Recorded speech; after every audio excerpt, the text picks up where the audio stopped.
धनवान और धर्मवान में अंतर क्या है। जब व्यक्ति के जीवन में धन आता है तो क्या होता है, और धर्म आता है तो क्या होता है, जरा समझें। जीवन में जब धर्म आता है, धन आ जाए, तो जीवन में सुख आए ना आए इसकी कोई गारंटी नहीं। जीवन में धन आ जाए और सोचो कि सुख आ जाए, इसकी कोई गारंटी नहीं है। क्योंकि बहुत बड़े बड़े धनवान हैं, धन तो है लेकिन मन को बहुत कष्ट है। तो धन आ जाए इसकी कोई गारंटी नहीं है कि धन के साथ साथ सुख भी आ जाए। लेकिन जिसके जीवन में धर्म है और धर्म के पुत्र का नाम पुण्य है और पुण्य के पुत्र का नाम सुख है। धर्म के पुत्र का नाम पुण्य है और पुण्य के पुत्र का नाम सुख है। जिसके जीवन में धर्म है उसके जीवन में पुण्य होगा, और जिसके जीवन में पुण्य है उसको सुख अवश्य मिलना है। तो धन आने की गारंटी नहीं है कि आपके जीवन में सुख आ जाए, लेकिन जीवन में धर्म है तो पूर्ण गारंटी है कि ये सुखवान हो जाएगा, ये सुखी हो जाएगा। दूसरी बात, जीवन में धन है तो धन के लिए आपको रात भर जागना पड़ सकता है। धन की सुरक्षा आपको करनी पड़ती है। समझना, जिन जिन के पास भी धन है सुरक्षा करनी पड़ती कि नहीं, कि कोई चोर ना चुरा ले, कोई जेब कतरा जेब ना काट दे। ज्यादा धन खर्च हो गया तो दुखी कि अरे इतना खर्चा हो गया फिर कमाना पड़ेगा। तो कितना कष्ट है धन को प्राप्त करने में, कमाना पड़ता है, रात दिन मेहनत करनी पड़ती तब धन आता है। चलो मेहनत पुरुषार्थ करेंगे तभी कुछ प्राप्ति होगी, ये भी बात ठीक है, लेकिन धन की कितनी सुरक्षा करनी पड़ती है, कितनी व्यवस्था बनानी पड़ती है। ये तो धर्म की बात हो गई, लेकिन धर्म की सुरक्षा नहीं करनी पड़ती, धर्म हमारी सुरक्षा करता है। धर्मो रक्षति रक्षितः, धर्म हमारी रक्षा करता है। और धर्म कैसी रक्षा करता है? बड़े बड़े महापुरुष हुए हैं, ऐसे ऐसे राजा हुए हैं जिन्होंने धर्म के लिए अपना सब कुछ त्याग दिया। धर्म साधारण नहीं है। जिसके जीवन में धर्म है मानो उसने साक्षात परमात्मा के दर्शन कर लिए। एक बहुत महान राजा थे जो धर्म का पालन करते थे। उनके जीवन में इस प्रकार धर्म था कि भगवान उनकी परीक्षा लेने आए कि इसके जीवन में जरा देखे तो कि कैसा धर्म है। और जो भक्ति के पथ पर चलता है उसकी परमात्मा परीक्षा भी बहुत लेते हैं। क्योंकि देखें, कोयले की कोई परख नहीं करता, लेकिन हीरे की परख करनी पड़ती है। कोयला ऐसा ही पड़ा रहता है, कौन उसका परीक्षण करता है, लेकिन हीरे का परीक्षण होता है, हीरे की पहचान की जाती है। धर्म वो अमूल्य हीरा है जिसके परीक्षण के लिए परमात्मा आते हैं, बार बार हमारी परीक्षा होती है। और जो उस धर्म की परीक्षा में पास हो जाता है परमात्मा उसके हो जाते हैं। और भगवान कहते हैं कि ऐसे भक्तों के लिए मैं क्या हूं, मैं भक्तों का दास, मैं भक्तों का दास और भक्त मेरे मुकुटमणि। भगवान कहते हैं ऐसे में अपने भक्तों का जो धर्म का पालन करते हैं मैं उनका दास बन जाता हूं, और ऐसे धर्मज्ञ भक्त मेरे मुकुट की मणि बन जाते हैं। मैं भक्तन का दास, भगत मेरे मुकुटमणि। धर्म में कठिनाई तो है लेकिन धर्म आनंद देता है। कैसी परीक्षा हुई, एक राजा की कथा आती है। एक बहुत धर्मज्ञ राजा थे, भगवान की भक्ति करते थे, भगवान की भक्ति करते थे। उनका भगवान ने परीक्षण किया और कैसी घोर परीक्षा उनके जीवन में आई है, कैसी घोर परीक्षा उनके जीवन में आई कि भगवान ने कहा कि भक्त तो मेरे बहुत है, लेकिन आज इस भक्त की मैं परीक्षा लेने चलता हूं। तो राजा की परीक्षा लेने आए भगवान, ऋषि बनकर आए और कहा, हे राजन, और उनके साथ एक शेर भी था, बहुत दिनों से मैं भूखा हूं और जो मेरा पेट भर दे और जो मेरे इस शेर का पेट भर दे उसको मैं वरदान दूंगा, और अपितु मैं जिसके द्वार खड़े हो जाऊं जो मेरा पेट ना भर सके और मेरे शेर का पेट ना भर सके उसको मैं श्राप देकर जाता, क्योंकि मेरी भक्ति का इतना बल है। साधना में बहुत बड़ा बल है, जो साधन नहीं कर सकता वो साधना कर जाती है। और साधना संपन्न वो महापुरुष पहुंचे द्वार पर, राजा से कहा कि मेरा शेर ऐसा वैसा कुछ नहीं खाता है, जिस द्वार पर पहुंच जाऊं उस यजमान के बेटे को ही मेरा शेर अपना भोजन बनाता है, यजमान के बेटे को ही मेरा शेर अपना भोजन बनाता है। उसे मांस प्रिय है और कोमल मांस प्रिय है, तो जो यजमान का बेटा होता है उसी को ही खाता है। ये बात सुनकर तो यजमान उन राजा के कान कल्ला गए। ये कैसी बात है महाराज, आप भोजन की बात करिए, आपको सब कुछ यहां से विविध प्रकार के भोज्य पदार्थ मिल जाएंगे, आप मांस की बात कर रहे हैं। तो ऋषिवर, मैं तो शाकाहारी हूं, प्रभु की सेवा करने वाला हूं, मांस कहां से लाऊंगा। लेकिन अपितु शेर एक जीव, ये तो मांस भक्षण ही करता है, और एक जीव का भोजन उसे उपस्थित ना हो इसका भी पाप लगेगा। तो मैं कहीं से कोई सुविधा करता हूं और उसे भी भोजन मिलेगा। लेकिन प्रभु, ये कैसी शर्त है कि आप मेरे बालक को इस शेर का भोजन बनाएंगे? लेकिन कुछ देर बाद उन्होंने कहा कि एक संत द्वार पर आए हैं और वो यदि खाली हाथ चले जाएं, भूखे मेरे द्वार से चले जाएं, तो मेरे सारे जीवन का धर्म समाप्त हो जाएगा, मेरा पुण्य समाप्त हो जाएगा। कोई संत आपके द्वार पर आए तो आपको कुछ देते ना बने, कोई दान दक्षिणा देते ना बने तो भोजन करा दीजिए, भोजन ना देते बने तो जल पिला दीजिए, जल भी देते ना बने तो कभी भी उनका तिरस्कार मत करना, हाथ जोड़कर प्रणाम करके उन्हें विदा कर देना, लेकिन कभी उनका तिरस्कार मत करना। और संत को कोई दे ही क्या सकता है, संत तो साधना संपन्न होते हैं। आप संत को कुछ नहीं दे सकते, संत आपको सब कुछ दे सकता है। आप थोड़ी 100-200 रुपए की, 1,00,000-2 लाख की कोई दक्षिणा चढ़ा के सोचिए कि मैंने संत को क्या दे दिया। अरे आप क्या संत को दे सकते हो? इन साधनों से भला आप संतों को क्या भरमा सकते हो? संत तो साधना संपन्न होते हैं।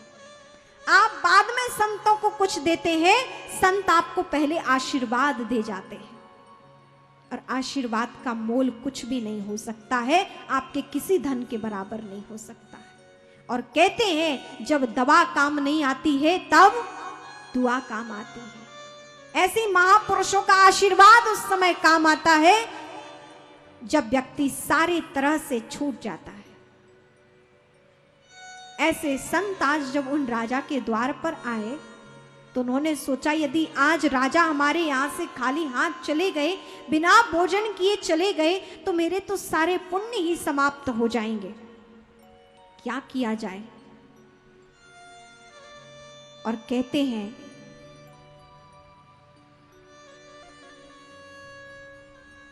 राजा ने कहा भगवान ठीक है, और उनकी पत्नी भी बिल्कुल वैसी ही थी, धर्म संपन्न, अपने पति के अनुकूल छोटे से बालक को नहलाया। पत्नी ने कहती, हे राजन, हे आर्यपुत्र, अपने पति से निवेदन करती है, कैसी वो सौभाग्यशाली उनकी धर्म पत्नी होगी, कैसे मातृत्व से भरी हुई, कैसी करुणा से, कैसी धर्मपरायणा उनकी पत्नी थी। एक मां के लिए सबसे ज्यादा प्रिय उसे उसका पुत्र होता है। एक मां अपने ही हाथ से अपने बालक को शेर के हवाले कैसे कर सकती है? साधारण महिला के बस की ये बात नहीं है, इतना हृदय में सामर्थ्य नहीं है कि कोई मां अपने ही बालक को किसी जीव के समक्ष उसका भोजन भरने के लिए छोड़ दे। लेकिन उनकी राजा की धर्म पत्नी ने कहा, हे राजन, धर्म के पालन के लिए मैं अपने संबंध को भी त्याग सकती हूं। धर्म से बड़ा ना संबंध है, ना व्यक्ति है, ना व्यक्तित्व है, कोई चीज नहीं है। धर्म सर्वोपरि है और उस धर्म की रक्षा के लिए मैं अपना सब कुछ त्याग सकती हूं। आपके धर्म की रक्षा करना मेरा कर्तव्य है।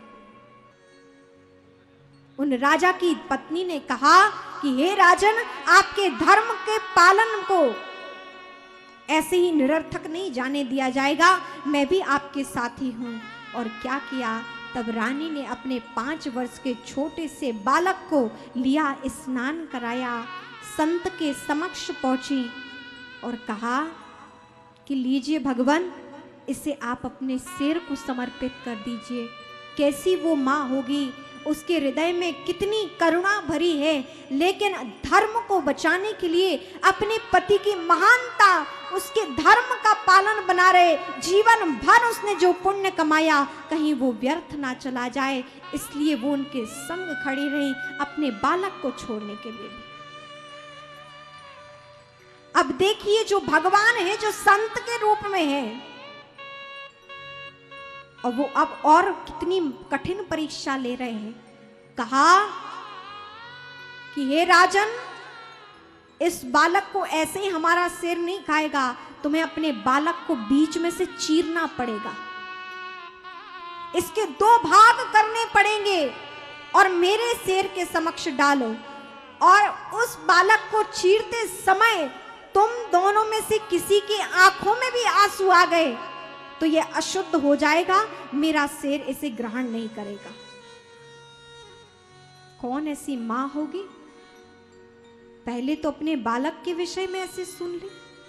कौन ऐसी मां होगी जो अपने बालक को बीच में से चीर दे और नेत्रों से अश्रु भी ना प्रवाह हो? ऐसी संसार में क्या ब्रह्मांड में कोई मां नहीं हो सकती। लेकिन धर्म परायणा भगवान की जो भक्ति करते हैं, भगवान केवल उसे भक्ति नहीं देते, उस भक्ति को, उस धर्म को पालन करने के लिए सामर्थ्य भी प्रदान करते हैं। उस धर्म को बनाए रखने के लिए भगवान सामर्थ्य भी देते हैं। लेकिन जो धर्म पर पूर्ण दृढ़ता के साथ चले, और तब क्या किया? धर्म का पालन करने के लिए उन तेज प्रतापी राजा ने और उनकी पत्नी ने अपने बालक को बीच में से चीरना प्रारंभ कर दिया। दोनों, एक ओर से राजा और एक ओर से रानी आरा चला रहे हैं और उनका बेटा पिसा जा रहा है, कटा जा रहा है, और दोनों के नेत्रों में अश्रु भी नहीं आने चाहिए, ऐसी शर्त है। दोनों ने अपने अश्रु रोक रखे हैं, हृदय रो रहा है, लेकिन प्रभु का नाम स्मरण करते हुए हरे कृष्ण कृष्ण कृष्ण हरे हरे, हरे राम राम राम हरे हरे। इस प्रकार भगवान का जप करते हुए दोनों राजा और रानी बीच में से आरा चला रहे हैं। कुछ ही क्षणों में उनके बेटे के 2 भाग हो गए, आंखों से अश्रु भी नहीं आए। इतनी देर भगवान ऋषि बने, भगवान प्रकट हो उठे, उन्हीं ऋषि के रूप से भगवान प्रकट हो उठे, और भगवान का वाहन शेर के रूप में जो था गरुड़, भगवान प्रकट हो उठे।